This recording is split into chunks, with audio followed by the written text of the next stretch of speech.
দেখুন সবাই কেমন আছেন? এই যে আমার বন্ধু, ওই যে আমার বড় ভাই টিকটকার মামুনুল হক। আমরা এখন যাচ্ছি লাইলাপুর কাছে। লাইলাপুকে বিচেছে, আপনারা সবাই দেখেন কি সুন্দর ভিউ। মালয়েশিয়া এত সুন্দর ভিউ, এত জঙ্গল, এত সাপ, এটা কোথা থেকে এলো? সব কি লাইলাপুর থেকে আসলো? ভাই আপনি কিছু বলেন। হ্যালো ভাই, আপনি কিছু বলেন নতুন করে লাইলাপুর ব্যাপারে। আফ্রিকার জঙ্গল দেখুন, কম নাই জায়গা। এখানে বড় বড় লাইলাপুর জন্য সাপ রাখা আছে, অজকার। উঠলামই না, তোমার গলা হুকা গেল। তোমার জেনে কেন? এই দেখেন কি সুন্দর গোলাপ ফুল গাছ, সাদা গোলাপ ফুটে রয়েছে। গাড়ি আহে সর।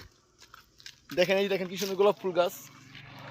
তো আপনাদের সবাই দাওয়াত রইলো এই জঙ্গলে অজগর সাপের সাথে খেলা করার জন্য। এগুলো আমাদের মালয়েশিয়া সিম্পাং টিম্পাং দেশ।